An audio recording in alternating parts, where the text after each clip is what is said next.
I am here personally right now to introduce my next guest speaker. I wanted to do that myself for Mr. Jordan Maxwell. I've known of Jordan's work for at least 5 years, and I've had the pleasure of getting to know him personally for about 2 years, off and on now. And he has become a personal hero of mine. Before that, it was, well, Batman.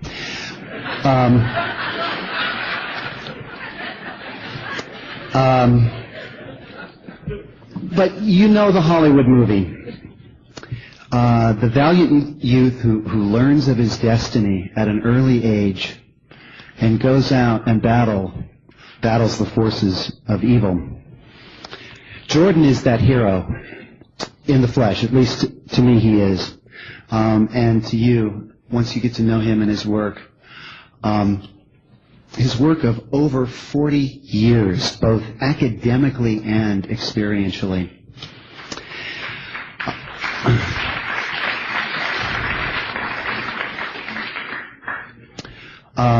He is going to lay out the groundwork today of our history, our hidden history, a lesson that we all need to know about, of things that we aren't taught, things that are here, going on, right in front of our eyes, which is the best place to hide things. And we have an exclusive tomorrow. Jordan will lay out the groundwork today, and he will bring a guest with him tomorrow. And they will bring us up to date. And he has some very interesting, profound information for this contemporary audience. So, for now, he will lay the groundwork, give you a history lesson that you are going to want to hear. So sit back, relax, and enjoy the work and the experience of a man that I would like to call my hero and friend, Mr. Jordan Maxwell.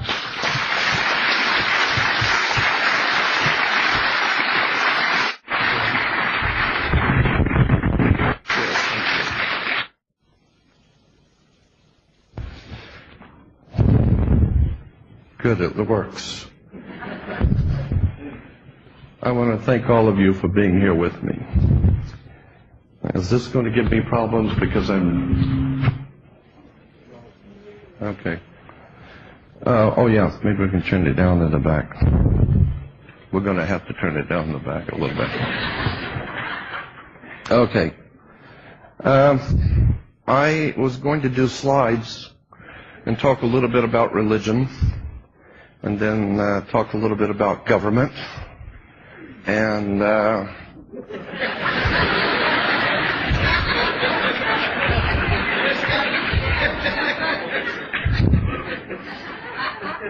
but I decided that if I were to bring slides, it's going to take me all night, because there's just so much I want to say about the system we live under. It is the most incredible array of treason, lies, crimes against the state. It's just an incredible story of how this country operates, who owns it, and consequently, as I said, if I brought slides, I wouldn't get through tonight. So I'm just going to kind of meander over some of the points I want to make, and it may not follow a consistent pattern, but just kind of follow along with me. Because the point I want to make tonight is that words are very important. We as humans are word controlled. We are word controlled humans. You can say something to someone and they will beat you up because they don't like the words. You can say something to another person and they will love you because of the words. But what you need to understand is that there's a world of difference between a dictionary definition of a word and a legal or lawful dictionary definition of a word. When you go into court, when you're dealing with attorneys and judges, the words that you use do not mean the same thing at all. Let me give you some examples of what I'm talking about.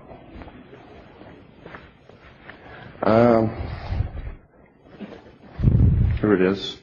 Corpus juris secundum, which is a complete restatement of the entire American law. Corpus Juris Secundum, which is a huge set of law volumes in any good law library, and I photocopied this. Under the heading of attorney and client, it says, an attorney has an obligation to the courts and to the public, no less significant than his obligation to his clients. Thus, an attorney occupies a dual position which imposes dual obligations. His first duty is to the courts and to the government or public, not to the client. So the first duty of an attorney is to the courts and to the government and not to the client.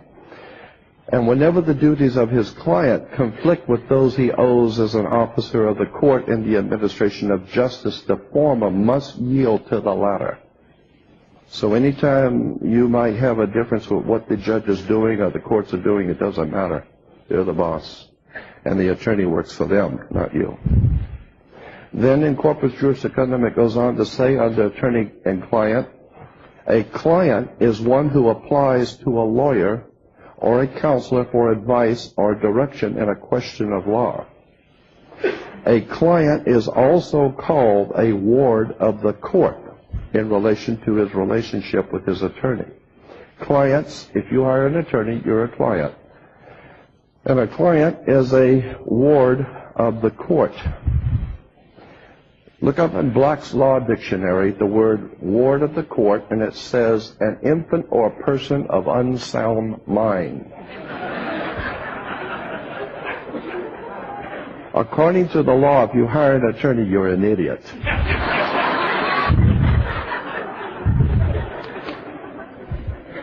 That's what the law book says. See if you can remember this quotation. For the first time, a civilized nation has full gun registration. Our streets will be safer, our police more effective, and the world will follow our lead to the future. That's it, Adolf Hitler.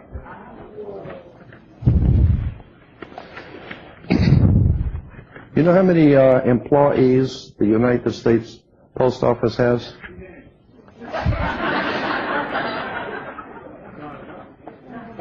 No. How many employees did the United States Post Office have?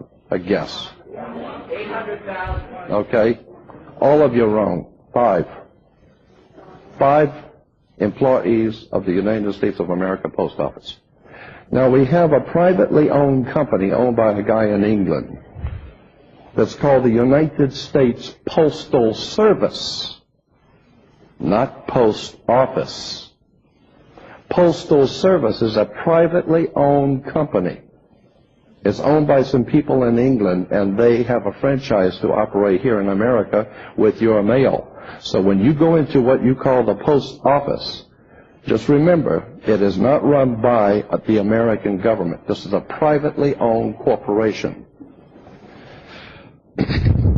And consequently, it's operating as a military unit, and that's why if you're drafted, you can go down and swear in at the post office, because it is under international military justice.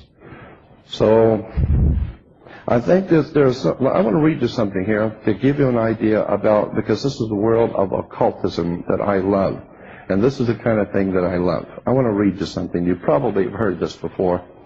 Abraham Lincoln. And the reason I'm reading this is to show you that there is a world of occult power behind world governments. And most people think things just happen by chance. No way. And the whole idea is, I think, well expressed in this. Abraham Lincoln was elected to Congress in 1846. Abraham Lincoln was elected to Congress in 1846. John Kennedy was elected to Congress in 1946. 100 years exactly. Abe Lincoln was elected president in 1860. John Kennedy was elected president in 1960. The names Lincoln and Kennedy both contain 7 letters. Both were particularly concerned with civil rights. Both wives lost children while living in the White House. Both presidents were shot on a Friday. Both presidents were shot in the head. Lincoln's secretary was named Miss Kennedy. Kennedy's secretary was named Miss Lincoln. Both were assassinated by Southerners.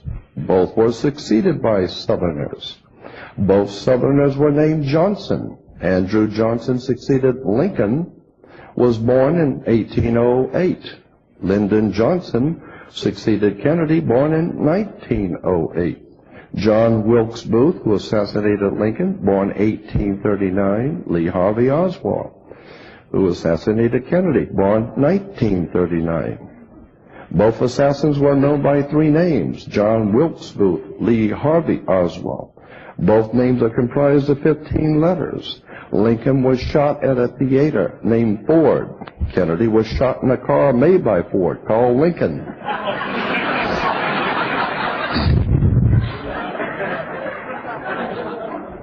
John Wilkes Booth ran from the theater and was caught in a warehouse. Oswald ran from a warehouse and was caught in a theater. I like this one. A week before Lincoln was shot, he was in Monroe, Maryland, and a week before Kennedy was shot, he was in Maryland, Monroe.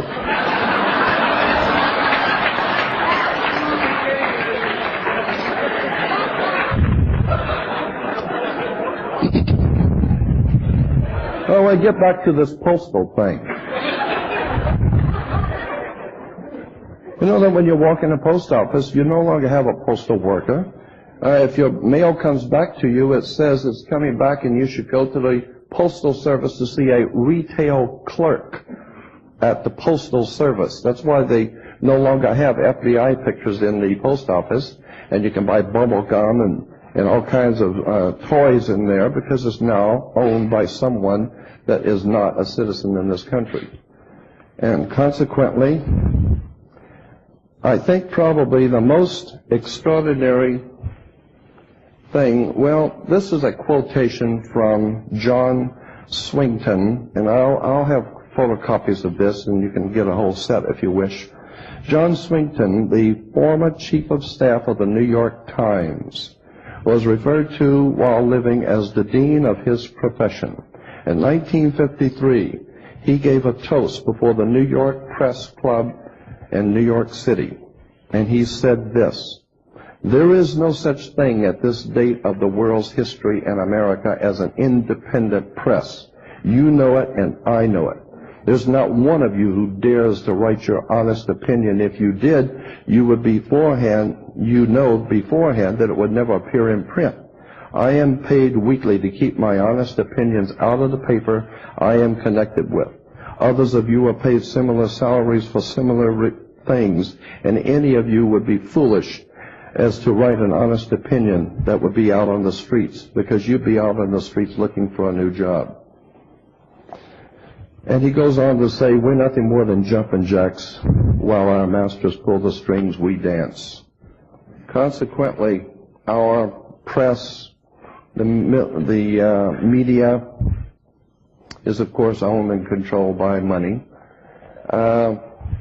In the ancient system of the Druids, thousands of years ago, even 1,000 years before the Roman Empire in Northern Europe, there was a whole system of religion and government called the Druidic system.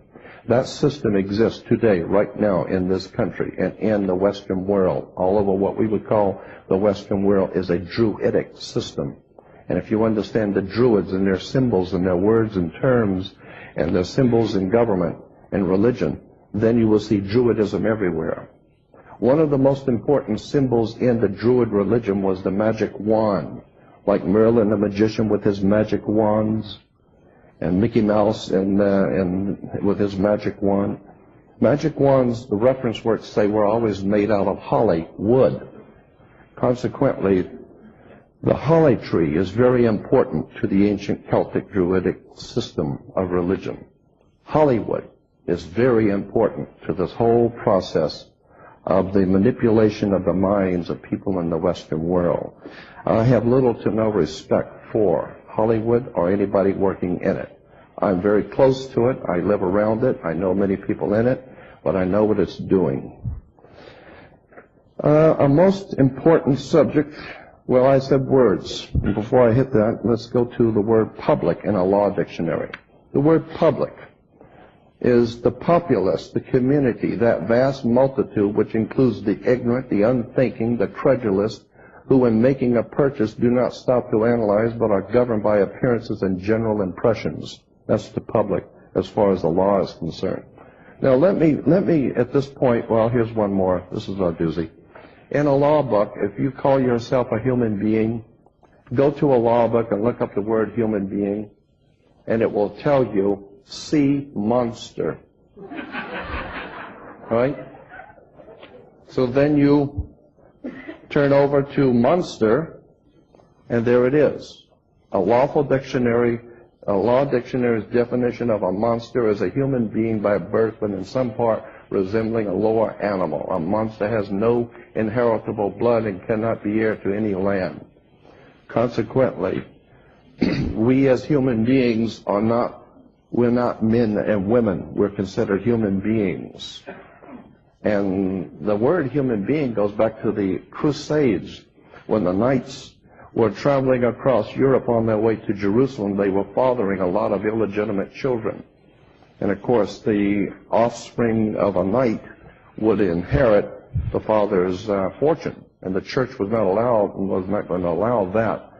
So they designated all the babies coming from the knights to be acting like they're being human. But they're not actually human. They're not actually a man or a woman. They're like being human. So consequently, we today are like that. We're just acting like we're human. And consequently, the law reflects that. Now, here's the basis for what is going on here. Cecil Rhodes, British statesman and empire builder, in his last will, it says in the reference work in People's Almanac says, in the first 5 wills, Cecil Rhodes repeatedly called for a, quote, secret society, the true aim and object whereof shall be the extension of the British rule throughout the world and eventually the ultimate recovery of the United States of America. So there's a secret society operating around the world that has as its true aim and objective the destruction of the freedom of our country. And these people are British royalty, not the English people. The English people are a beautiful people, have a very beautiful history. The country, and even the UK, all 3 of the countries are beautiful countries with beautiful people. But the British royalty, in my humble opinion, are the most evil operation on the face of the earth. I believe they're behind the drug trafficking, mafia, bloodletting, and when David Icke talks about the possibility that there might be reptilian influence there, I'm going to give you my opinion on that based on my own personal research. I think he's totally right on this. I think there's a very good case can be made for the existence of reptilians. And I totally agree that the reptilian influence on this earth is frightening in its implications. And I believe this not because David Icke's reasons. I have my own reasons that I arrived at the same place a long time ago also. So if you are privy to the kind of research that David and I are doing, you'll see what I mean. There's a lot of very powerful proof out there that something very serious is going on. Now, the main thing that I wanted to talk about today, I wanted to talk about religion a little bit at first, but I've got too much to say about government right now. So I want you to understand something very clearly. When anyone asks you in this country, are you a citizen of the United States? Okay? Now, a lot of you may have heard this. I'm just going to give you a general overall picture of this. When someone asks you in this country, are you a citizen of the United States?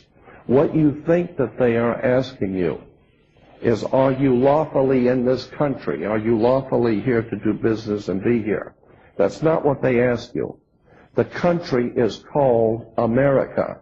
America is the name of the country. But in the 1860s, late 1860s, a group of men got together and incorporated a privately owned company. Anyone can incorporate a privately owned company, and a group of men did. They incorporated a company, privately owned, and they called the company the United States Company, Corporation. And according to corporate law, and anyone who has a corporation or business knows that according to corporate law, all corporations must have a president. That's the law. And it must have a vice president. And it must have a secretary of treasury. That's corporate law. So the corporation had to have a president and a vice president. Today, when you see once a year at the State of the Union, when you see the president come out and the Speaker of the House says, "Ladies and gentlemen, the President of the United States." Everybody in this country thinks he's the President of America. America doesn't have a president. This is a corporate term used in business. The United States Corporation is a privately owned company. It's privately owned. And it's a 10-mile square that it operates in called the District of Columbia. Columbia simply means universal. This is what Catholic means, universal. When you start tracing back the ownership of the corporation called United States privately owned company, then you begin to see that if you say that you are a citizen of the United States, what you're saying lawfully is that you are an employee of a foreign corporation under international maritime law. You are an employee of a privately owned company. Therefore, if you are living in any state such as California and you're making money here, then what you are doing, quite literally, is moonlighting, because you are already working for and are an employee of a privately owned company called United States Corporation. But you are earning money in California. Therefore, you are a franchisee of a foreign corporation under maritime law. You're a franchisee. It's like opening up a McDonald's here. You can open up a McDonald's, but you're not the boss of McDonald's. The McDonald's Corporation is the boss. They tell you what you can sell and what you can't sell and how much it's going to be, and they call the shots. You can merely be a franchisee operating under their jurisdiction. So consequently, each one of us who call ourselves a citizen of the United States is in point of fact a franchisee of a foreign corporation, and once a year you have to pay what is referred to as the California Franchise Tax Board, because you are a franchisee of a foreign corporation under international law. Let me explain something to you. There are two kinds of law on the earth, basically two kinds of law. Roman civil law and maritime admiralty. Roman civil law comes from the word civil or civili in Latin, meaning the people of the Illies. The people of the Illies are the people of God, civili. And the civil law is referred to as the law of the land. But there is a higher law that governs the whole earth. That's the ones I think the reptilians are into. There's a higher law that operates on the earth, and it has nothing to do with the civil law of any country, because civil laws are different in every country. You can do things in Africa you can't do in Spain. You can do things here in America you can't do in France, because the people's law, the law of the land, is different according to the culture.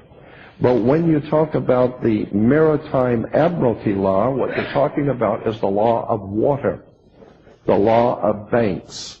Banking law is called maritime admiralty. And consequently, this is why, incidentally, the Statue of Liberty could not be put on land in this country. It had to be put in a port. It had to be put in water.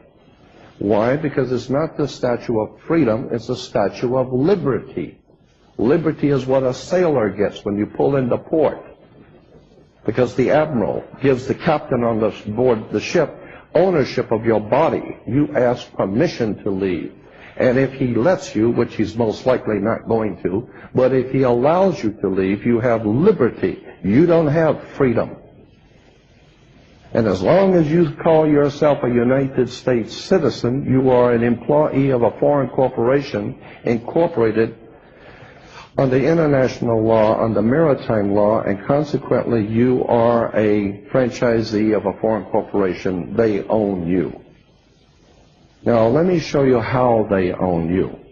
When a ship pulls into port, say from Japan, and brings in, say, $800 million worth of Toyotas or televisions, the first thing the captain has to do is has to give to the port authorities something called a certificate of manifest.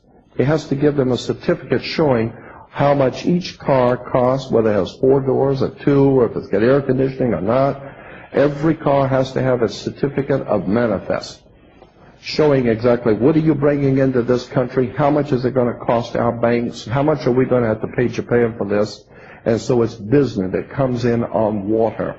It's maritime admiralty, banking law. And so therefore, each item has to have a certificate of manifest. And the ship, when it pulls into port, parks at the dock. And wherever it parks is called the berthing of a ship. The ship sits in its berth. Now, when you were born, your mother, her water broke. And when your mother's water broke, you came out, and therefore you are a maritime admiralty product. Under international law, you are a product. Under international maritime banking law, you are a product. Because you came out of your mother's water, and therefore you have to have a birth certificate. And the birth certificate has to be signed by the doc. Okay? And consequently,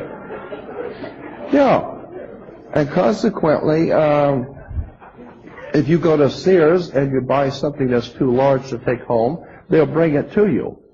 And so they will tell you what time they're going to deliver the product. That's why your mother was in a delivery room. She was delivering a product under international law. Now, when you get the birth certificate, that is a certificate, a maritime admiralty certificate that shows you are a human resource. And the corporation called United States went to your mother and asked her, would you donate this body to us as a collateral for a loan? Because each birth certificate is worth, when it first started in 1933, I am told it was like $630,000 per birth certificate on the international exchange. And your birth certificate today is on the stock market. And look on the back of your Social Security card and you'll see numbers in red. Anytime you see red numbers, they represent your blood. You turn it on the other side, you'll see it in blue. Blue is maritime admiralty, the navy blue. And so consequently, you are a product that was bought. And on the birth certificate, down on the bottom right, where your mother signed, it doesn't say mother or parent. It says informant. Because your mother was informing on you under maritime law. She was telling the corporation, I got a new chump here for you to own. And I don't know if you know this or not, so here's his paperwork. And it was sent to Washington, D.C. They took that birth certificate. And what happened, let me go back and explain that when in 1860s, when this privately owned company was incorporated called United States, like any other corporation that grows too fast, it started getting out of bounds. It started becoming very successful, and they wanted to move out overseas. I'm being very simplistic with this. There's a lot more to it, but I'm giving you the basics. Tomorrow is when the master will explain it to you in details. I'm just giving you the basic idea right now. But when the corporation called United States was founded back in the 1860s, it wanted to move overseas at the first of the turn of the century, in the 19th century, the 20th century. And so it started moving into Europe as a hostile takeover. They called it World War I. World War I was one large corporation called United States trying to take over other major corporations in the world, like Germany, France, etc. Each one of these countries are a corporation. So consequently, the United States was able to be successful in the corporate takeover of what the outcome of the World War I. But in the process, they lost so much money. The corporation spent so much money arming and making tanks and bullets and tanks to kill people that they won the hostile takeover of a foreign corporation, but now they're broke. Consequently, they are really in serious trouble now because they don't have money to feed the people at home in the corporation, and now they've taken on new corporations in Europe to be responsible for. So the United States corporation was in very big trouble, went to Europe and asked the international bankers if they could borrow money.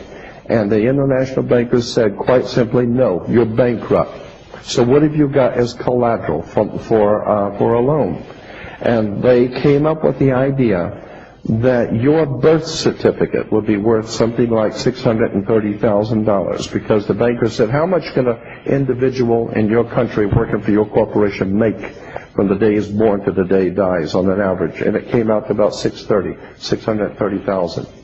So consequently, the bankers made a deal with the corporation called United States to credit the United States corporation account in Europe with $630,000 per birth certificate. And this is why today this United States corporation doesn't care about how many people come into this country illegally or unlawfully. They don't care about that. They open up the borders and let them pour in. Why? Because every single person coming across that border is at least $1 million now in our bank account. And so that's why we want something called, we don't want undocumented workers. We don't care about people who are illegal coming in the country. We don't want undocumented, because with the documents you can cash that in. You take and get that money from the international banks. So consequently, the United States corporation owns you. And therefore, when you go into a court, and why do we even go to a court? You go into a court because you play basketball and tennis on a court. Why? Because the whole idea of court is put the ball back in the other guy's court, right? I mean, the lawyer throws it over to him, and he throws it back to him, and the judge is sitting there as a referee. He doesn't care who wins. He's going to get paid, so he doesn't care. So the whole idea in a court is a game. And consequently, any time, well, there are 2 points you need to know about this. The judge is sitting there as a referee, and it's a game. And any time in this country, 2 points very important. Don't ever forget this. All law in this country, federal, state, county, city, any and all laws in this country do not apply to a man or woman, natural-born man or natural-born woman. All law applies only to corporations. All law applies to corporations only. I don't care what it is, parking tickets, speeding tickets, anything. It only applies to corporations. But however, you have been made a corporation when you were born. You were part of a corporation. So therefore, this is why all laws, or any time you get a bill from Sears and Roebuck, from your oil company, from a lawsuit, from a judgment in court, I don't care what the bill is, whatever the legal and lawful paperwork that comes to you from anywhere will always have your name in all capital letters. It's always in all capital letters. Your driver's license, your insurance card, your speeding ticket, whatever it is, it will always have your name in all capital letters. Why?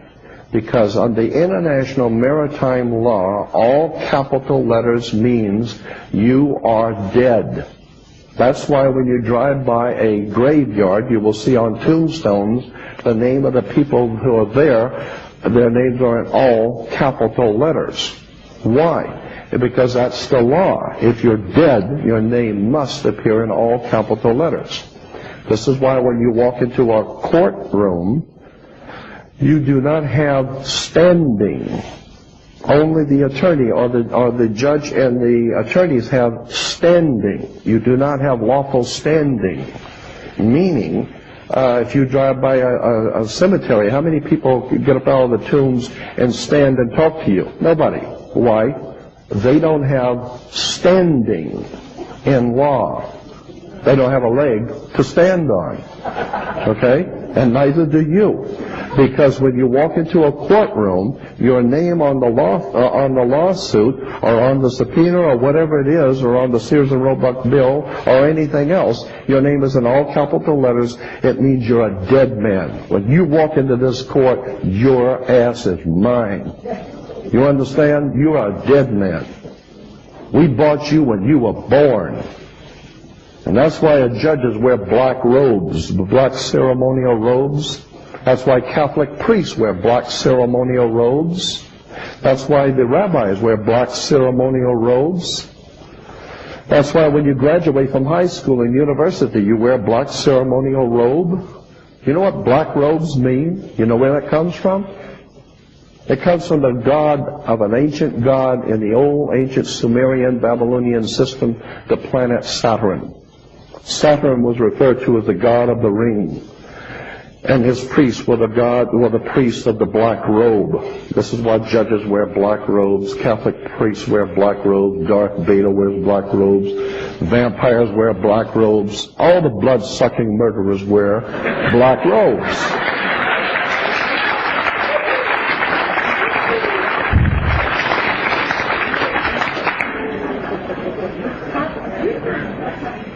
No, this is a black sweater.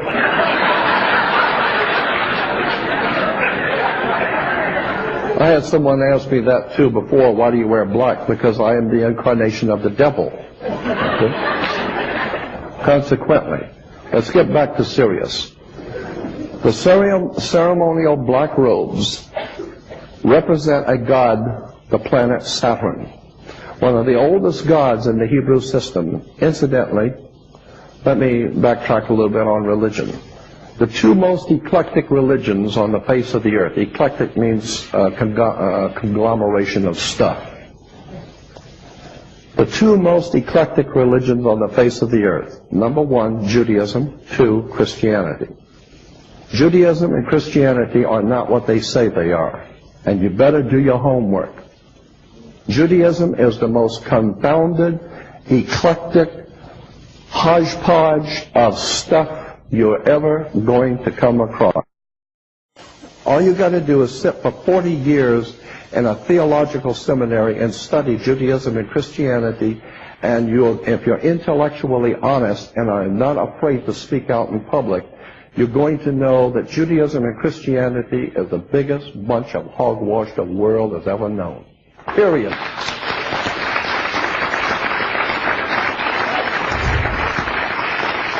My mother had an uncle when I was growing up. My mother had an uncle who worked in the Vatican Secretary of State's office. I'm Italian. And my mother had an uncle who worked in the Vatican Secretary of State's office. My mother also had two federal judges as uncles as I was growing up living in my hometown. And so I know the Catholic Church. I know the Jesuits. I understand the Mafia. I understand La Cosa Nostra.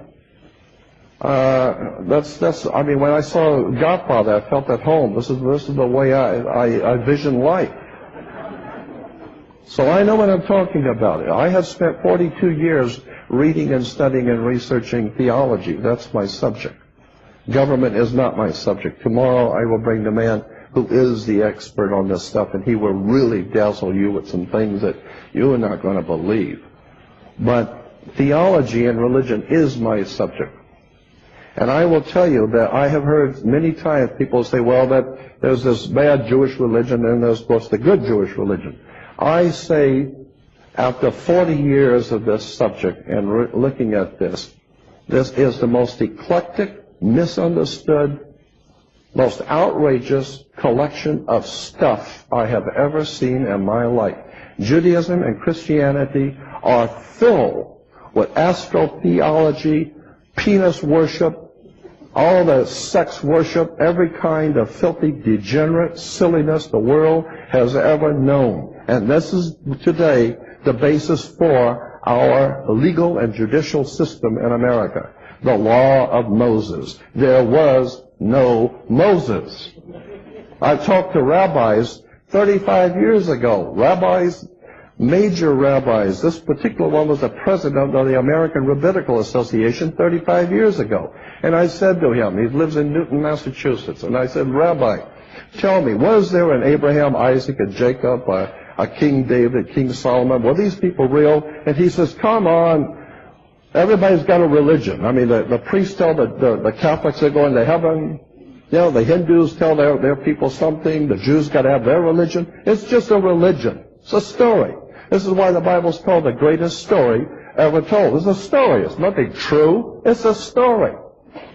And consequently, you're missing the whole point of the Bible if you don't understand who wrote it and what the encrypted story is. There's a spiritual message here, but if you're just reading the top lines, you're not getting it. People running around downstairs talking about the Antichrist.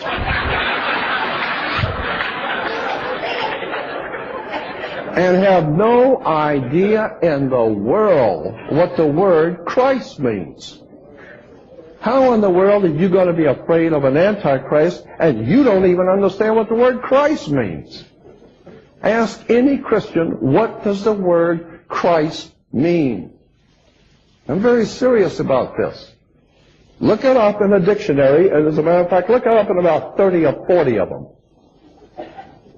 And study it for about 2 weeks, the word Christ. The word Christ comes from a Greek word Christo, which gives us Crisco cooking oil. Yeah. Pillsbury has a Crisco, which is Christo, which goes back to the word Christ. And Christ means oil. Okay?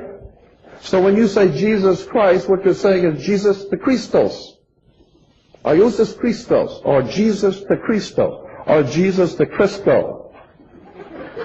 And when oil congeals, it becomes Lord. Look up the word Lord, L-O-R-D, and the Oxford Dictionary of the English Language, and it will tell you L-O-R-D is correctly spelled L-A-R-D, Lord, Congeo Christos.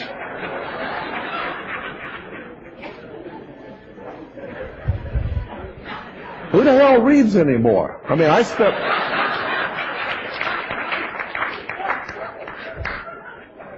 Now, when you look up the word Christos, it's oil. Then go to Bible reference work. Line them all up. There's about 60 of them out there. Line them all up and look up the word Christ. And they will all tell you it's a word Christos in Greek, which means anointed. No, it doesn't. It doesn't mean anointed. That's what you think it means. Christo is oil. And in the Hebrew, look up in the Hebrew dictionary, look up the word oil. It's called shemen or semen. Okay? This is why if you're going to be a priest, you got to go to a seminary with altar boys.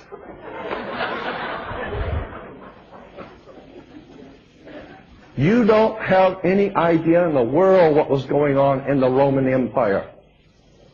You quite seriously do not know what was going on in the Roman Empire.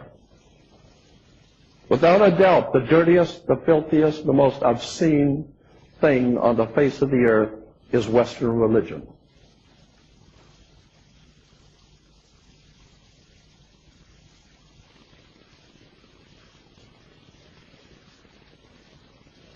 Been the background and the mainstream for all wars in the Western world.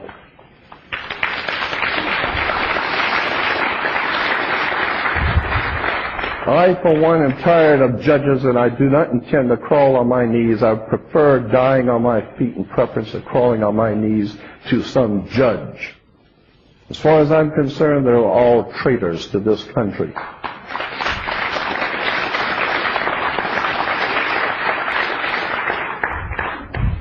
attorneys. The word comes from a French word, attorne. An attorne in France was in the court of the king in France. The guy who, when the king said, I want that guy's property, I want that guy's wife, I want that guy's children, and I want his horses. And so the man who was in charge of turning over everything to the king was referred to in the French as the attorne. He turned things over. He took from you and turned it over to the king. So he was referred to as attorne. And today we have attorneys. That's where the word comes from. They take from the poor and give it to the rich. As far as I'm concerned, you need to understand that the entire superstructure of law in this country is based on maritime admiralty, and the maritime admiralty is saying that you are a product. They bought you when you were born. Now what you need to do is understand that there's a whole revolutionary, radical, new understanding of how this country was founded. And if you don't understand the way this country was founded, you're never going to suspect how you got into this mess. You know, when a cop pulls you over and stops you, and he gives you a ticket and he takes your license, and he will say, is this you? Well, it's got my picture on it, airhead. Can't you tell if it's me, right? And he says, is this you? Why? Because he needs for you to say that this is you. You are verbally agreeing that on your license is an all capital letters name. On the Maritime Admiralty, a corporate fiction. And they must have you say that you are agreeing to be a corporate fiction under maritime law. Consequently, the entire system of government and laws is being ruled by England. Do you know why you have to have a marriage license? Why does anybody have to have a license for anything? You got to have a marriage license because sex is commerce. That's why you're doing commerce. Look it up. Look it up in an encyclopedia. Look up the word commerce. It'll tell you sexual relations is commerce.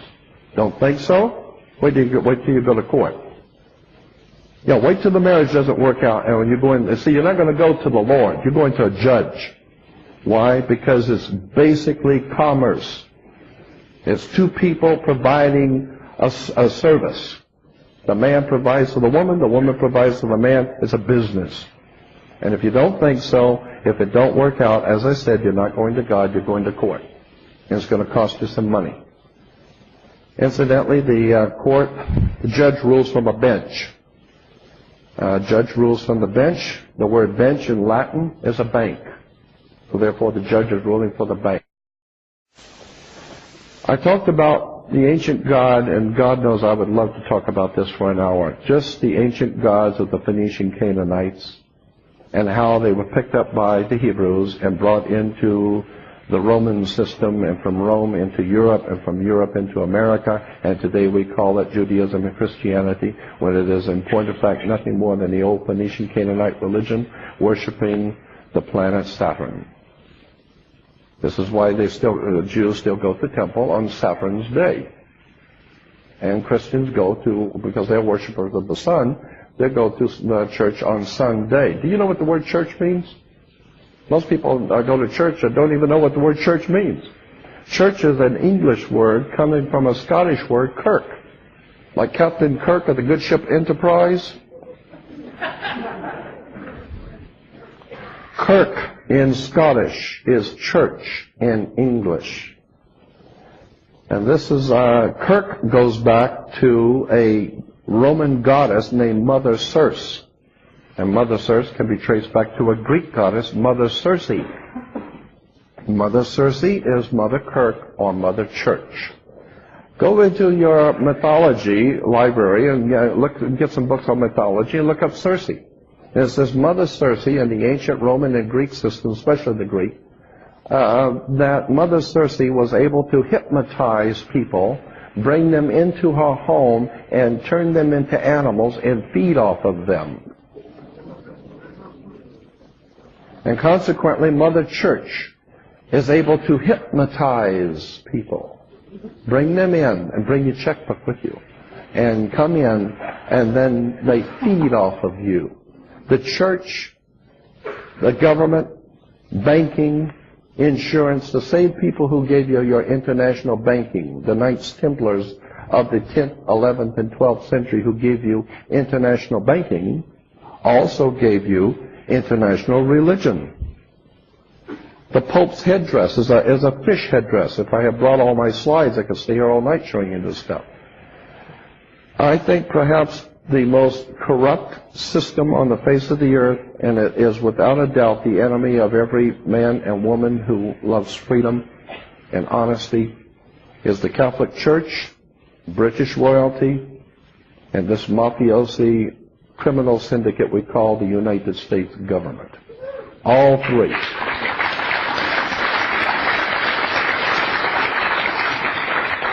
And back in the Middle Ages, the Pope of Rome, that bastion of all goodness, the Pope of Rome, incidentally, I got lots of stuff when I get on the Pope. I'm Catholic. I know all about the Pope. The Pope of Rome made a proclamation in the late Middle Ages that he said that the Pope is the vicar of Christ. You may have heard that term, vicar of Christ. The word vicar in Latin simply means one who stands in for. So if you send somebody to do something for you who's the vicar, he stands in for you. So the Pope said he was the vicar of Christ, which means he's standing in for Jesus. Consequently, the idea is that God created the whole heavens and the whole earth, and he owns everything on it, and so therefore he turned it over to his son, Jesus, his son. But since Jesus isn't here, somebody's got to run this place. So since Jesus isn't here, the Pope said, I will be the vicar of Christ. I'll stand in for him till he gets back. Now when he gets back, I'll turn over the whole world to Christ. But until he gets here, I'm in charge, okay? As long as you understand that, we're going to do just fine. Now the first thing the Pope did after declaring himself the vicar of Christ, made himself the owner of all life on the earth for Jesus. Jesus owns the whole earth, but he ain't here, so I do. Now, second, he made a contract with the King of England.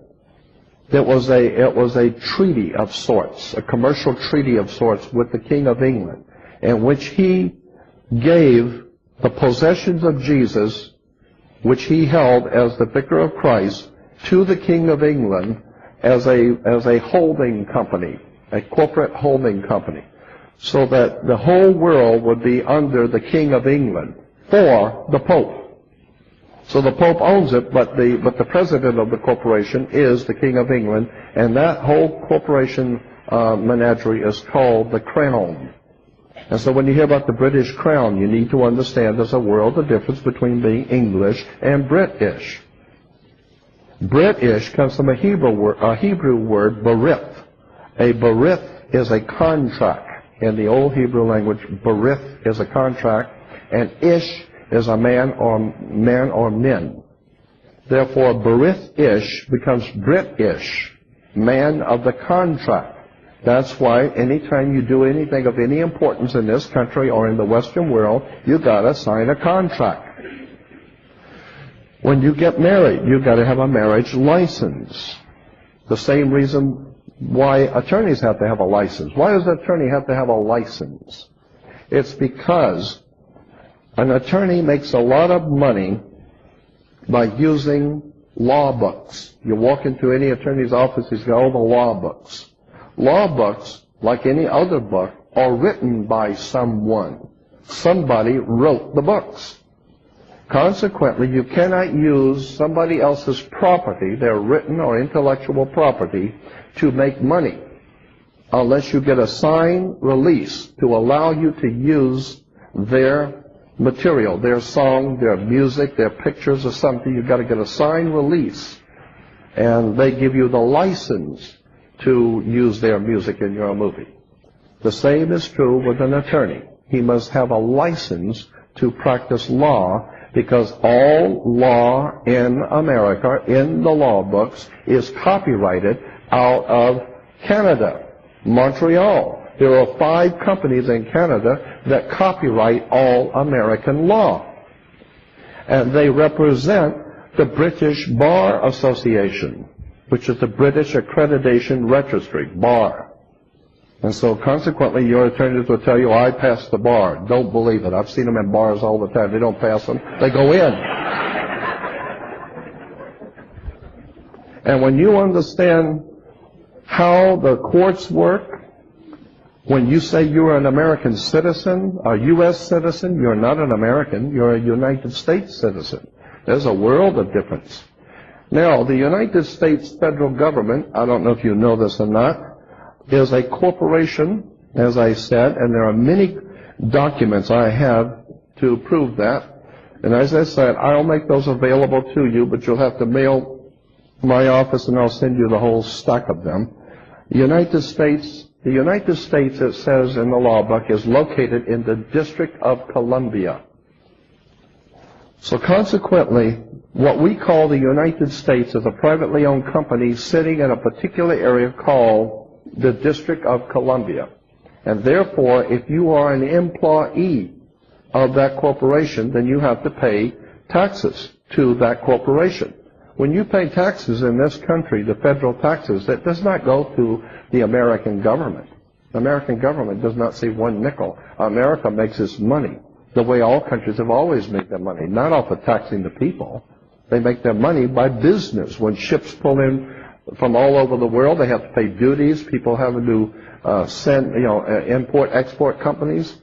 America, the country, makes a lot of money, but the United States corporation makes a lot more. Here it is again from a law book. It says, it is clear the United States as a sovereign entity is a corporation. It's a privately owned company.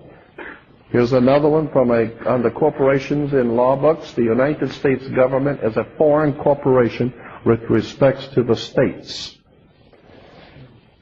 Citizens of the United States do not enjoy citizenship rights. They are United States citizens, not American citizens. Now, there is a world of difference between being a United States citizen or an American citizen. Because before 1868, there was no such a thing as a United States citizen. There was a United States with the U and the S, small letters, and then America was capital letter. First letter was capital. United States of America. America's the country. So what I want you to understand is that there is a very simple way to figure out how you got into this mess. And do we have a full hour? Oh, good. Okay, so I can get into a little bit of the religion then. Let me read you something about Roman law I think is very interesting. It says Roman law, the characteristics of the earlier Roman law was its extreme formalism. From its first secret administration as the law of privileged classes, it expanded until it became the basis for all civilized legal systems. The principle of Roman law, again, the characteristics of earlier Roman law was its extreme formalism. If you don't say things right in a courtroom, you fill out the papers absolutely flawlessly correct, it don't work. It's extremely formal. But it goes on to say, from its first secret administration as the law of privileged classes, it expanded until it became the basis for all civilized legal systems. So the real law, there's two laws out there. The law you think you understand, and then there's the real law, which is maritime admiralty. And that's for the privileged classes. That's on a need-to-know basis, and they don't figure you need to know. Let me go back to this subject that I'm fascinated with, and that is the old ancient religion of the planet Saturn. Saturn, first of all, and the reference works will tell you that there was a symbol that was associated with Saturn worship in the ancient world. It was two triangles interlaced, triangle up and a triangle down, and it was called the Star of Saturn, Saturn star. And today we call it the Star of David. No, the Star of David, there was no King David. The Star of Saturn. And Saturn in the old Phoenician Canaanite system was not called Saturn, it was called El, E-L. And consequently, El, if you were a worshiper of El, and you were leading the worship in the church for El, the old ancient Hebrew god El, the planet Saturn, you would do it on Saturn's day. So you go to tempt El on Saturn's day. And therefore you would be an elder. You are now an elder. How did you get to be an elder? Because you were elected. So you have an election. And now because you have been elected and you are an elder, you're now one of the elites. Right? You can go up a little higher now with the elevator. Because you've been elevated. This is where it comes from. And how did you get to be one of the elites? Because you were elected by the elders. Because they had the juice, electricity, the juice, the cash flow. This is why the judge rules from the bench. The bench is a bank. Where do you find a bank? You find a bank on both sides of a river, called river banks. What do river banks do? They direct the flow of the currency. This is why churches are divided by denominations, 50s, 100s, and 20s.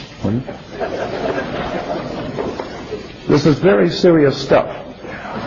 In this country, we have within our borders people who are so ill-informed, ignorant, and so downright stupid. They have never done any homework.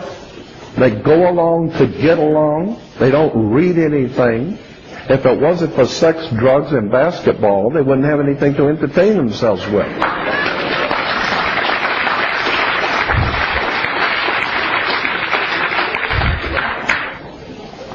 And the three networks. How come there's three networks? They always got to have a triune system, the triune God. I'm just amazed. Abraham, Isaac, and Jacob. I was told by one of America's leading rabbis there was no Abraham, Isaac, or Jacob. Just a story. And I said, why? And he said, well, because the Hindus had Brahma, Vishnu, Shiva. The Egyptians had Isis, Horus, Osiris. Christians have got Father, Son, and Holy Ghost, so we got to have something too. So we got Abraham, Isaac, and Jacob. I said, was there an Abraham, Isaac, and Jacob? He says to me, I don't know. Was it a Brahma, Vishnu, Shiva? I don't know. Well, no, that's just a religion. So is ours, just a religion. And I get sick and tired of people who say that because you talk about the Jewish religion or the Christian religion, therefore you're an anti-Semitic. Let me clarify something for you. You can call me anything you want. I'm not anti-Semitic. I'm not anti-Jewish. I'm anti-bullshit. Period.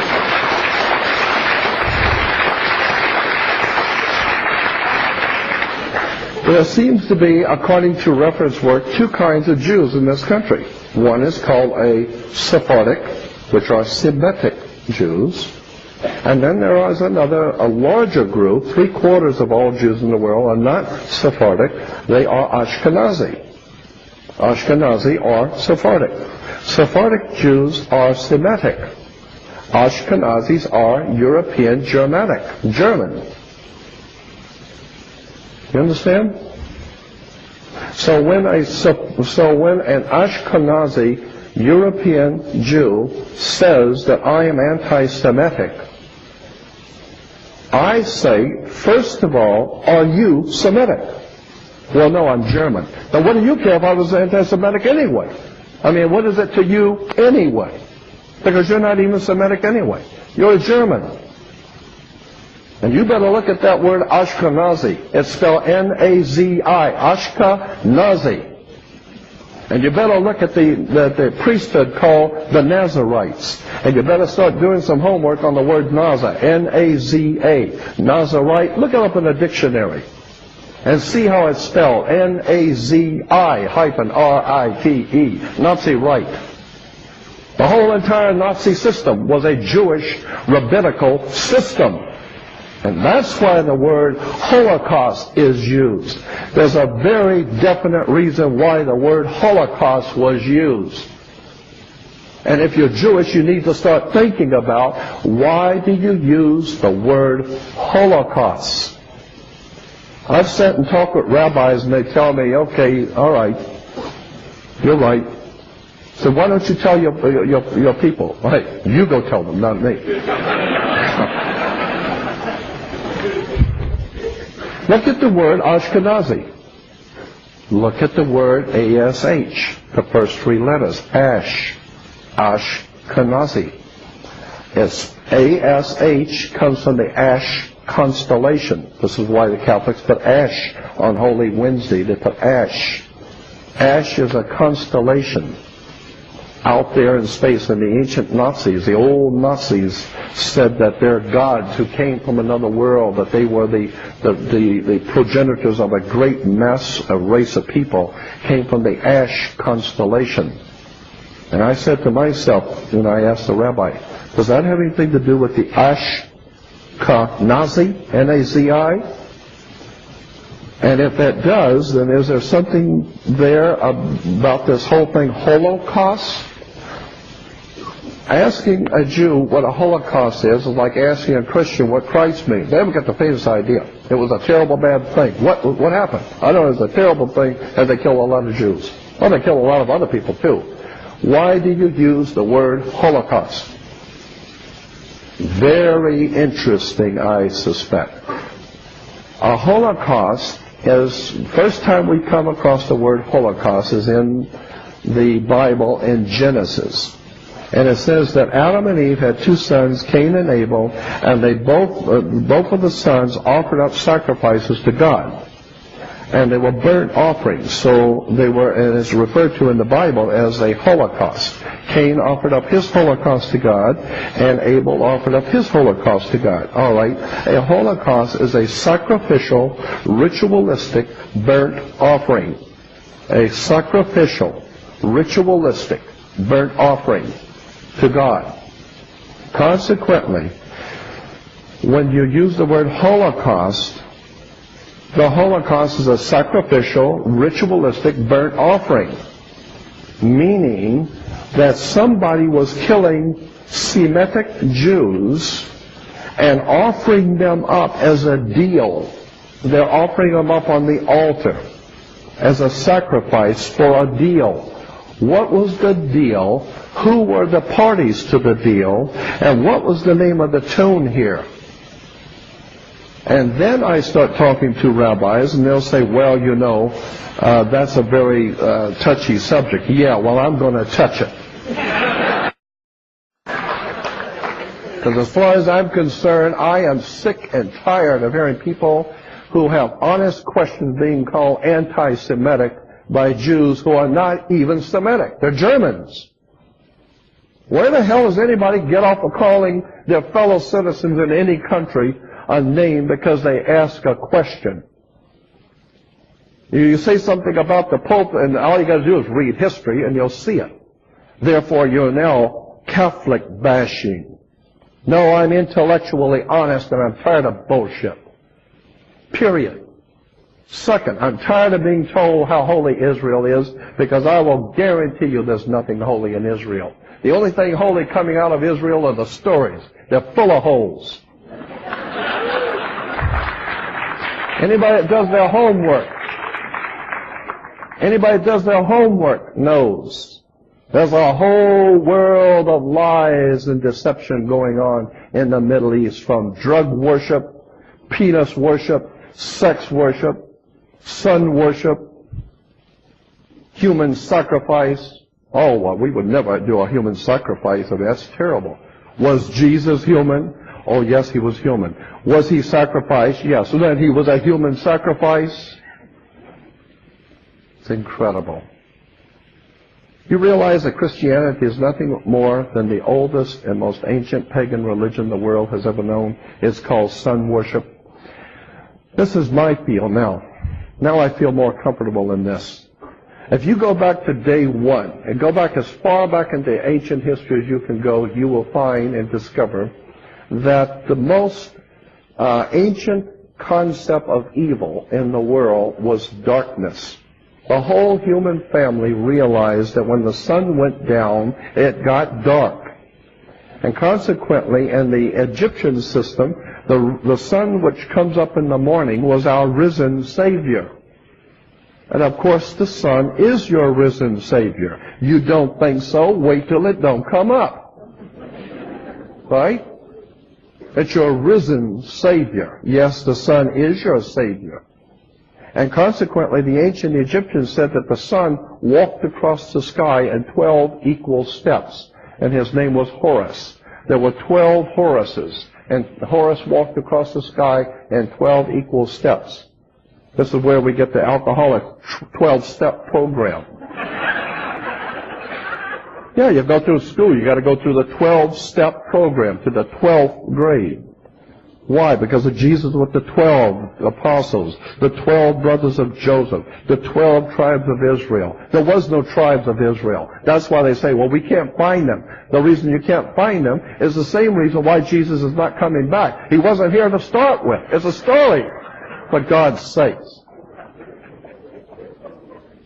And the rabbis and the priests know that. I used to sit around and listen to priests shoot the breeze all the time, lighting up, talking about, this is a sensational thing we got going here. Hey, the same people who gave you the mafia gave you the church. The church is the mafia. I had an FBI man call me many years ago. I feel safe now saying this. From San Diego, and I was in Los Angeles. And I got a phone call from an FBI man. And he said, this is not business, it's a social call. So I said, give me your name and where are you out of? And he said, San Diego, and I got his name. And I said, I'll call you back. I hung up and I called information and asked for the FBI in San Diego. Then I called that number and asked for him, and they put me through. Now at least I know he is who he says he is. So then I said to him, all right, talk to me. What do you want? And he said, I just want to tell you that we've been watching you. We follow you wherever you go. We know what you're doing, okay? And he says, but you are not a threat. And the people here at the FBI, the working class guys here at the FBI, we admire what you're doing, what you're trying to do. And he says, but your government does not consider you to be a threat yet. But if you get enough people listening to you, and they're not just listening, but they're actually hearing you, then you will be considered a threat, and now we'll have to take another look at what you're going to do, okay? And he said, but the reason I'm calling you is to tell you and warn you, and this is an unofficial call. When you talk about corruption and government, most people in government couldn't care less. They don't care. They know they're corrupt, and they know it, and you know it. So what are you going to do about it? But when you talk about the church and religious institutions in this country, he said to me, what you're doing is you are messing with organized crime at its highest levels. The highest levels of organized crime in this country are the religious institutions. We're talking about a lot of money. We're talking about the control of men's minds. We're talking about the dream of absolute total domination. This makes the mafia look like child's play. And consequently, I have an FBI man telling me when you talk about the church, you're talking about the mob. And I know that's true. How come the Pope and the Cardinals wear the little Jewish yarmulke? Anybody ever thought about that? Remember the Pope wears a little beanie cap? I thought that's Jewish. How many Jews in this world do not know that the beanie that they wear, the little yarmulke, is not Jewish? It's not Jewish. It's Roman. That's why the Pope wears it. And the Jews in the Middle Ages were told to show respect for, that's why women were always to wear a headdress, because they had to show respect for their father, their husband. Consequently, the man had to wear the headdress to show his respect for the Pope and for the church. So when a Jew wears a yarmulke, he's showing respect for his masters, the Roman masters. And today, how many people know that? And how many people even give a damn? Nobody reads. And consequently, as I said in the beginning, we're all word control humans. And I don't like being called names. I am fascinated. I don't even like being introduced as an authority, because in point of fact, I'm not an authority on anything. After 42 years, I am totally convinced I'm not. I'm not an authority on anything. I'm just an ordinary man pursuing extraordinary knowledge. If you got more than 500 brain cells, you can read a book. You can go to a library and start reading about religion, start reading about organizations, start reading about organized crime, and before you know it, you start finding out the United States government is a fraud. It's a privately owned corporation. It's a fraud. And then you begin to see how the whole world system we live under is a fraud. It's a racist fraud. It keeps people at odds. Well, of course, it makes sense why there's wars. I mean, think about Adolf Hitler. Adolf Hitler was a classic example. It's one of my favorite examples. In 1913, 1915, whatever, when the war was finally over, I think it was 1919, it was finally over, Germany had not only surrendered, but it was totally starving. It was broke. There were people dying in the streets of starvation. As a matter of fact, you see pictures in the old newsreels of every 6 to 12 hours, horse-drawn carriages would go through the major cities of Germany and pick up the people who had actually starved to death on the street. That's how bad off Germany was. Then comes a few years later, a man named Adolf Schicklgruber became known as Adolf Hitler, and he starts ranting and raving about all the terrible things that happened to the wonderful German people. And before you know it, he starts getting financial backing, and in about 7 years, built the greatest military war machine the world has ever known. Have you ever tried to buy a battleship or a tank? You ever tried to buy machine guns? And Adolf Hitler financed the greatest single war machine, and the Nazis were the best dressed, the best fed, the most well-armed, the most well-trained. They were a frightening display of despotic power on the face of the earth. And no one seems to have asked the question, where the hell did they get the money? They were broke. Where did they get the money? Well, they got the money from, first, British royalty.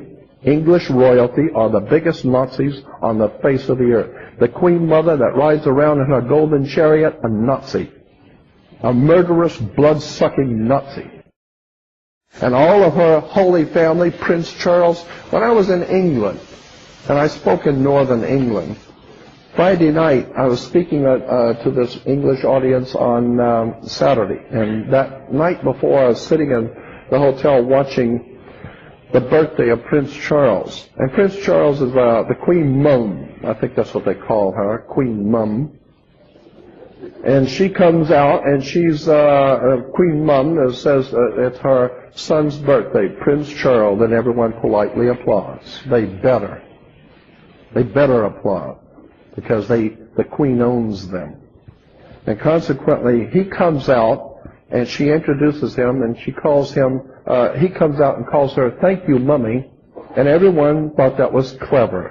Prince Charles, at his age, calling his mother Mummy. So I said to the English audience, I said, as an American, I got to tell you, this woman looks like a mummy. You put a $100,000 dress on this chump, and she still looks like a mummy. I think the dirtiest, the filthiest, the most licentious, and the filthiest people on the face of the earth are the British royalty. They represent in the human race all that is evil and all that is filthy and degenerate.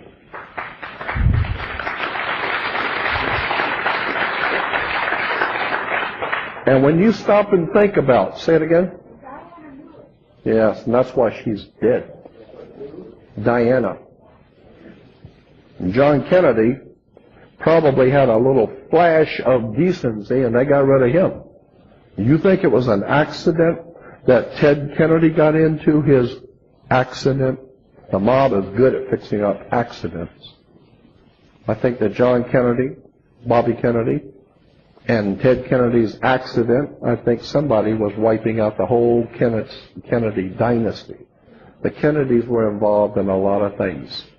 Joe Kennedy, the father of John Kennedy, was a criminal of the highest repute. He was a gun runner, prostitution, every kind of filthy degeneracy. John F. Kennedy's father was the biggest criminal, one of the biggest criminals this country has ever had. Okay? And consequently, being one of the biggest criminals, he was sent to England by Roosevelt. Franklin Roosevelt sent Joe Kennedy to England to be ambassador to St. James's Court during the war.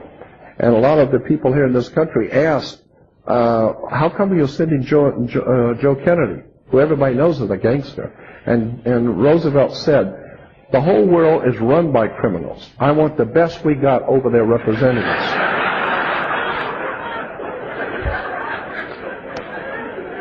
And Joe Kennedy, one of his first official pronouncements as the ambassador to England, one of his first official pronouncements, and he was fired and brought back to this country in disgrace. He went out before the English people and said, we're fighting the wrong guy. We should support Hitler. This is what your leaders are. They're Nazis. All the guys back home, we're all Nazis. You should be helping Hitler. So I'm saying to myself, and this is what he said, that the people of England should be supporting Adolf Hitler, and he was fired because of that and brought back home. I'm saying that there's a lot of words and terms that we use today that we don't understand where they come from. We haven't got the faintest idea in the world what these words mean. When you walk by a church, you go by a church, and you see the pointed arch windows. Why do churches have pointed arch windows? Many of the church doors have pointed arch doors. I mean, logic would tell you it's the female. The box, the female box, it's the female. That's why the priest, if only the man can be a priest in a Christian church, up until recently. Because the man, it's symbolic. The man is in charge inside the female arch, not the female. So consequently, it has to do with sexual symbolism. It's an extraordinary story of betrayal. But let me explain to you something very important, and listen closely. There's nothing holy in Israel. There's nothing holy in Salt Lake City. There is for sure nothing holy in Rome. There's nothing holy anywhere on the earth. If there's anything that, especially the very word holy, you better check that one out. But the concept of something being sanctimonious or beautiful or holy, that may be with God who is in heaven, but it is not here with us. We do not have anything on the earth which is holy. The only holiness that you could hope to achieve is between you and your Creator. And it doesn't need a man, a priest, or rabbi, or clergyman of any kind who are all licensed by the state, 501c3 licensed corporations, to speak for you. You realize when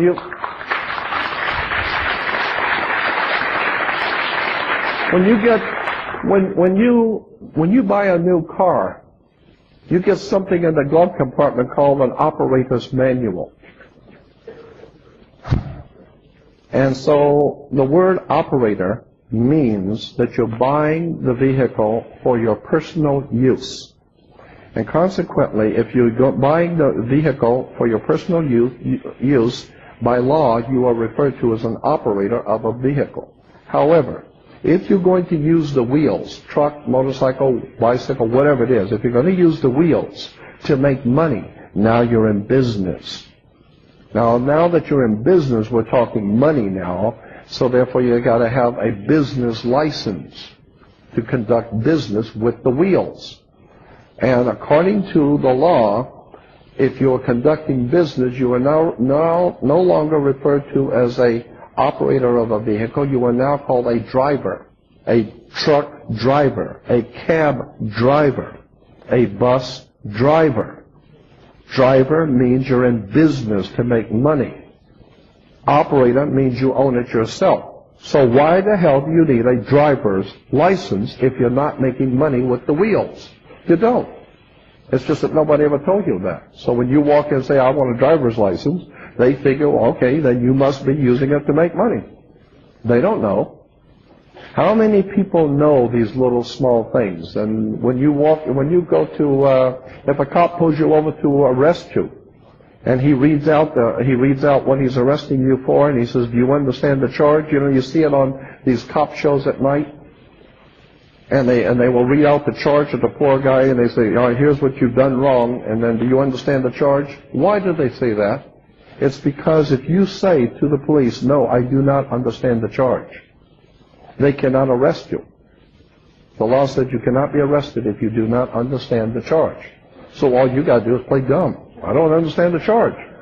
And they'll say, "Well, the law says there's a red light, and if you go through it, you broke the law. We saw you go through the red light, and you broke the law, and that's why we are arresting you or giving you the ticket. Now, do you understand the charge?" You say, "No." "What is it you don't understand?" "I don't understand the charge." "What is it about?" "Huh?"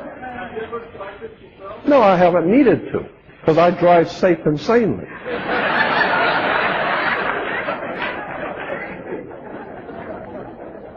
But I don't have to have 5 children to know what getting married is like, you know.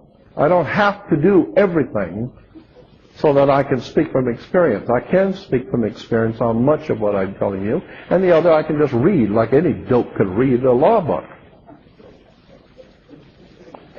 Consequently, I'm saying that we are in the hands, this country is in the hands of traitors, people who are manipulating and using us, and it's being done in such a way that you would never ever suspect how devious this whole system is. Now back to, I only got a few minutes more. According to my calculation, I only got about 10-15 minutes, right? Huh? Okay. Tomorrow I'm going to have a friend of mine, a partner and a friend of mine named Victor. Vic is a publisher of the book called Cracking the Code. It's a book about the, have you read it or seen it? Cracking the Code? Well, and that's my company that published it. And so I'm going to have him explain a little bit about the Uniform Commercial Code and how it affects you. But I also, and you are going to hear something that is really, truly startling. Did you know, for instance, that when you get a ticket of any kind, a speeding ticket, that the officer will give you the ticket and say, and he'll sign it, and that you've got 45 days to take care of this, a month and a half? Why? Why did they give you a month and a half? It's because the police know and the system knows. Oh, and that just reminded me. You know where the word system comes from?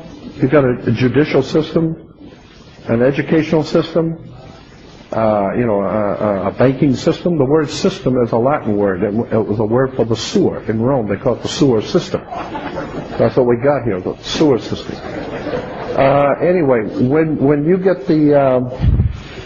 what was I talking about?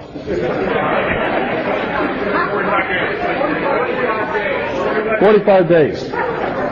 The reason why they give you 45 days is because if you go in, it says that you are not agreeing that you are guilty of anything when you sign a ticket. You are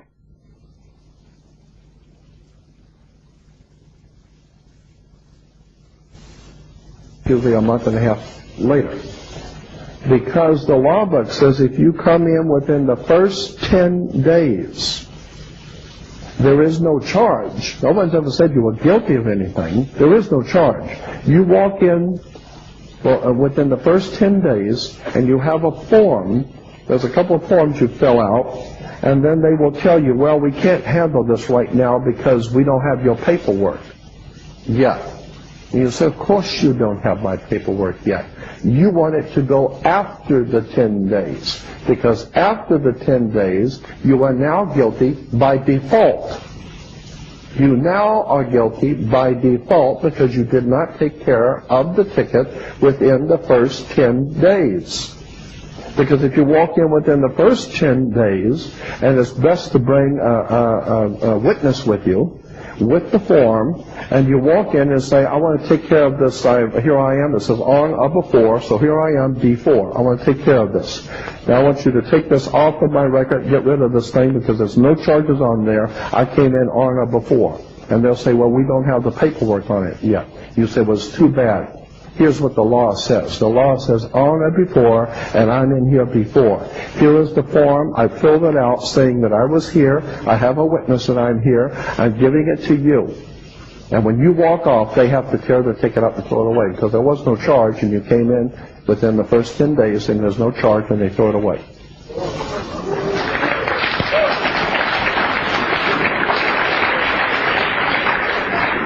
But everybody thinks, oh, well, I got a month and a half, leave it. Good. All you need to do is leave it 11 days, and they've got you now. You lost by default. Say it again? Of course I do. What am I doing? I'm sitting here in front of 100 people talking to myself? Of course. I'm in an office that gets over 100 phone calls a day from all over North America, the Bahamas, all over creation. I personally get 15 to 20 phone calls from all over the world every day. But especially does the company get at least 100 phone calls a day from all over North America, Canada, and people are sending us wires, they're sending us emails, faxes. People are coming by the office 4 or 5 times a day. People are coming from all over the country, coming out to visit. They come by the office. They show us what they did. They sit down and tell us how they did it. Here's what we did. We followed your book. We followed this material you gave us here. And here's what they did. Here's how we saved the house. We saved this. We saved that. Do you realize when you walk into a bank, and you want to borrow money on a new home or a car, you know what happens? This is very interesting. When you walk into a bank and you ask for a loan to buy a house or a new car, what they will do is they first of all check your credit to make sure you can pay for it. Second, if they decide that they will finance the new car for you, they have to have the agency, the new car agency, has to have a form showing exactly what that automobile costs, what it is appraised at, with a state appraisal on that vehicle. This car is worth this much, stamped by the state. This is how much the vehicle is worth. And consequently, they can take that now, because this car is worth, say, $35,000, and that's the worth of the car. The state then allows the bank to take this ownership of the car, the paperwork, and put it into a private bank account in your name. They open up a checking account in your name, and they don't tell you that. So they come out with the papers, these chumps, they come out and say, oh, here's all the paperwork. We've got it all done. I say, yeah, I'll bet you got it all done. You lousy. I'll bet you got it all done. Let me read the papers that you've got all done, chump. Then you say, well, here's all the papers. Yeah. Then you find out what they've done is they took the ownership of the vehicle, the amount that the state agrees to that the vehicle is worth, and puts it into a checking account, and opens up a checking account and signs your name to it unlawfully. They sign your full name to it. And now you have a second checking account. If you have one at the bank, now you got two. Now the checking account has $35,000 in it.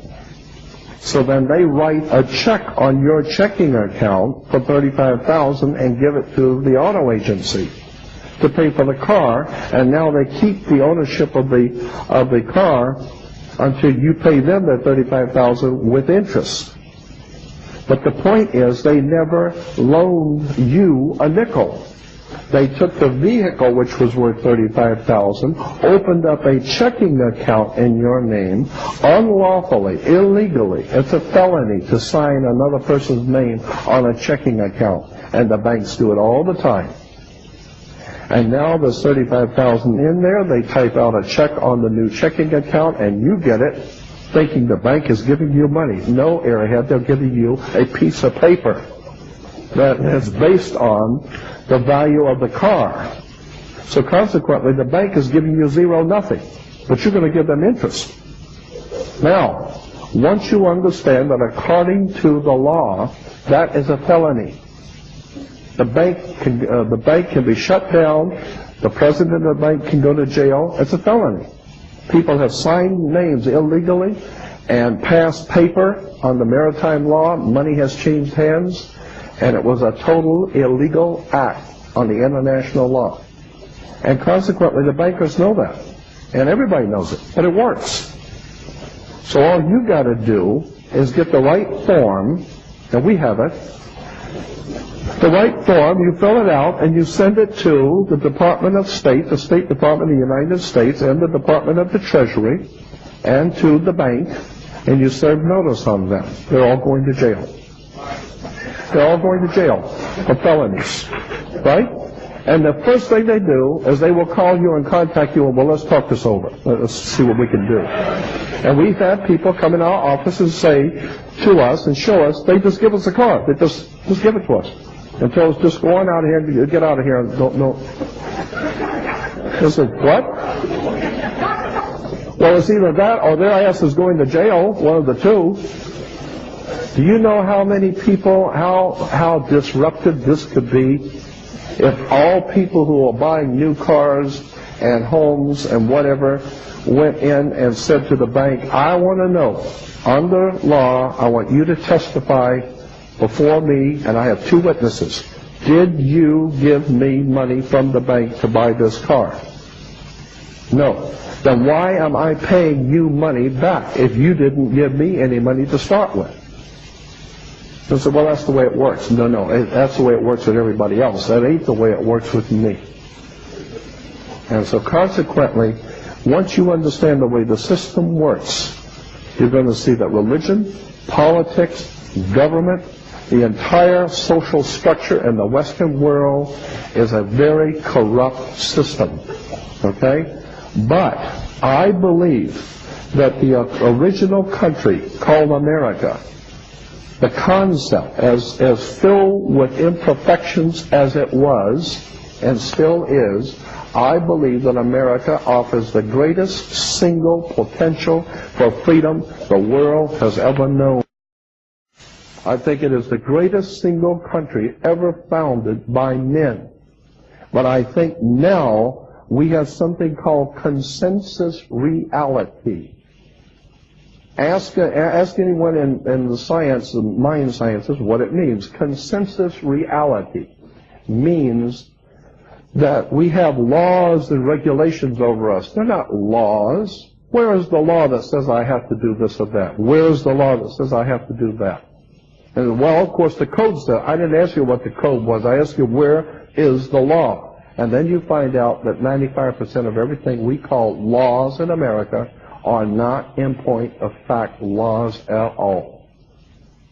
They are not there at all. Go back in the law book and find it. Find the law that says I have to do this.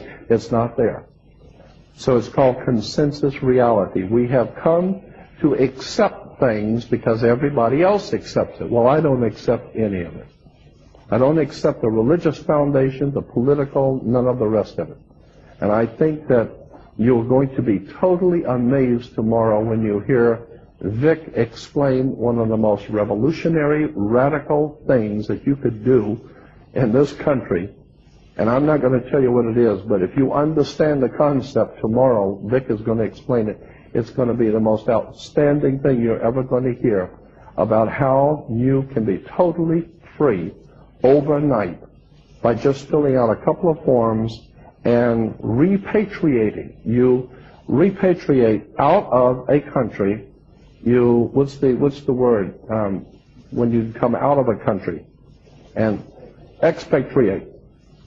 You can expatriate out of the United States corporate system and repatriate back into the country as an American citizen.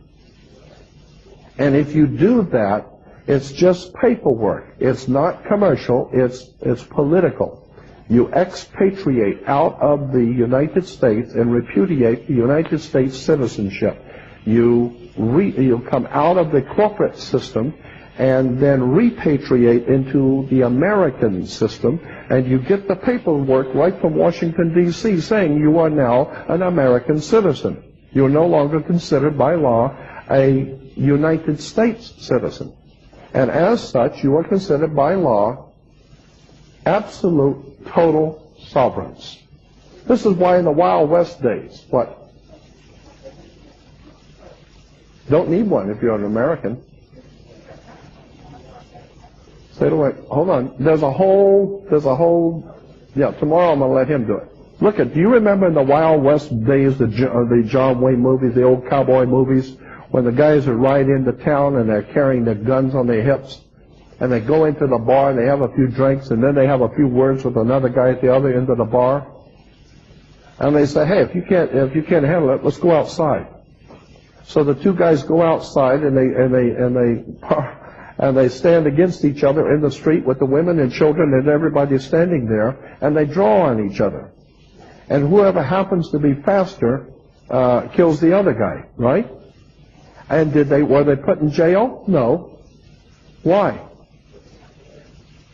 And in those old cowboy movies, when the sheriff would come out to the guy's ranch, remember in the movies, the old guy would come out on the porch with the shotgun, and he'd cock the shotgun and say, that's far enough, Sheriff, don't come any further.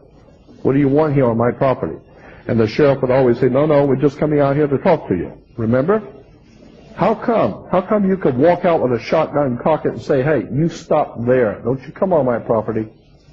All right? And you can walk into a bar with your gun on your hip. And if a guy gives you any mouth, you go out in the street and take care of it right then and there. Why? It's because you were a sovereign.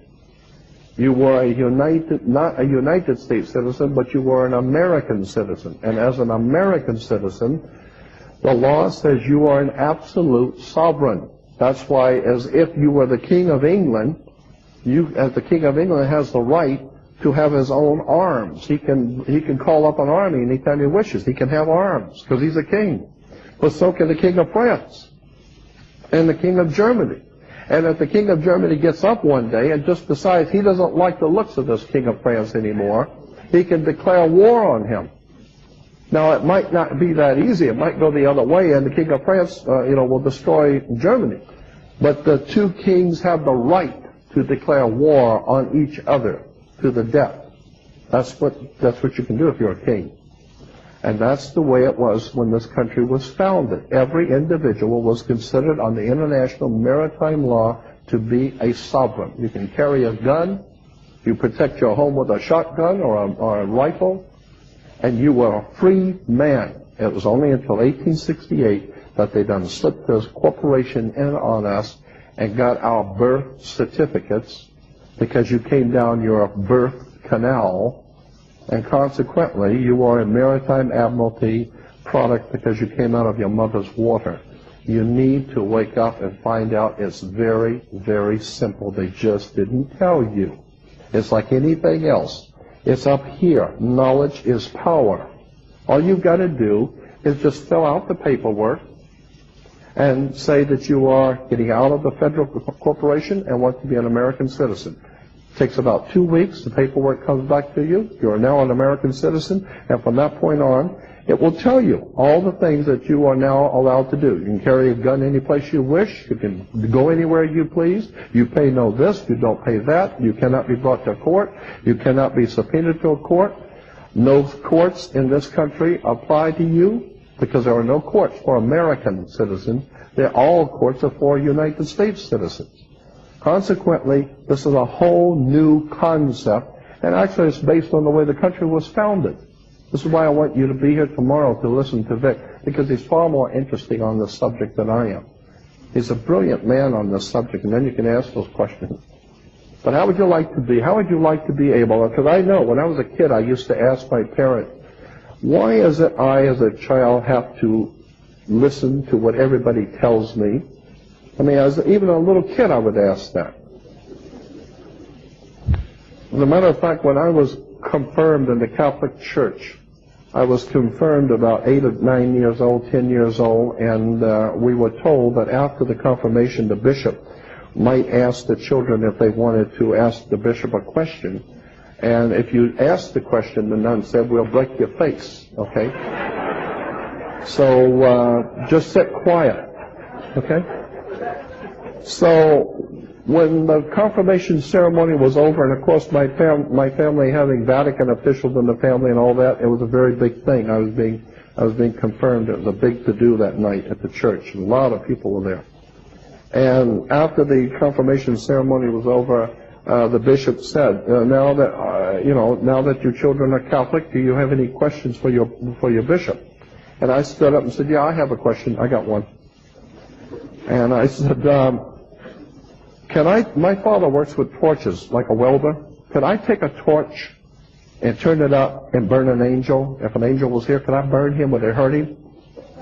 And he said, why? I said, "I want to know. Could I take a torch and burn an angel? Would it hurt him?" He says, "No." "Why not?" He said, "Well, an angel is a spirit. You can't burn a spirit because you got to have wood or paper or something to burn. Fire is a natural phenomenon. You can't burn a spirit."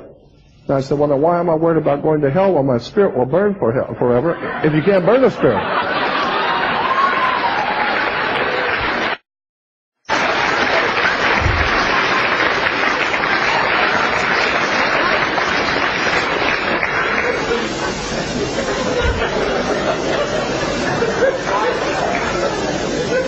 And the mere fact that I got the kind of reception afterwards I got, my mother said, "Don't you ever do that again." And my dad said, "Great."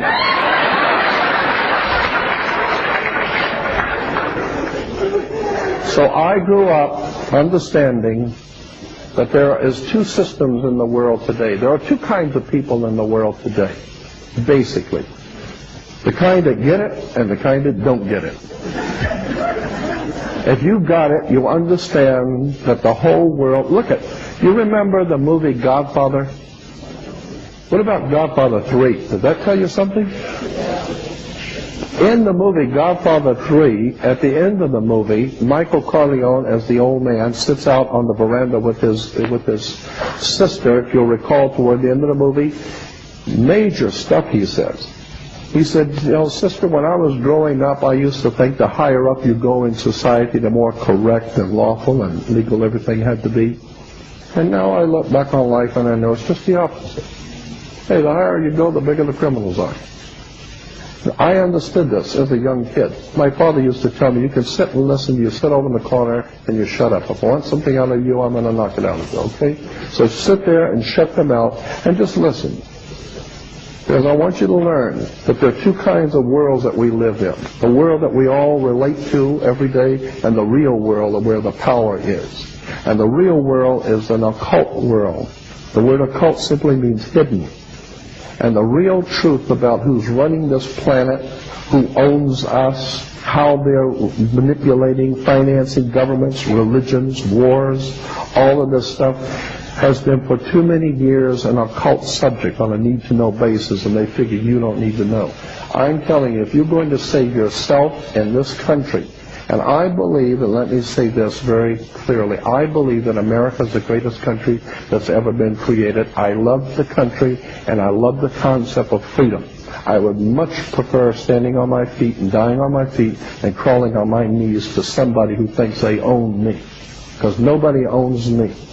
And consequently, you need to stand up and start making your own decisions, and don't buy the crap that's coming across in media, and understand that there's some very powerful people in this world behind the scenes that are manipulating through stealth and guile, through money, through manipulation, blackmail. They are manipulating our country. And I want to expose these people. They're traitors to my country, and I want to expose them. Catholic priests do not salute a flag in this country. Catholic priests owe no allegiance to this country whatsoever. Who are these people? Who are these people who have formulated religions and churches and call themselves royalty and have a divine right of kings? I don't buy it, not for a minute. I'm an American. And I love America because it's a free country, and I want to keep it that way. And Thomas Jefferson said, Anyone who expects to be free and ignorant expects something that's never been and never will be. If you're going to be free, you better wake up and start doing your homework, because the people that are running this country are nothing but lousy criminals.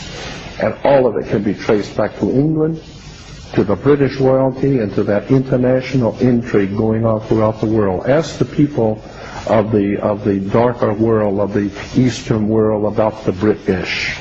Ask them about the English.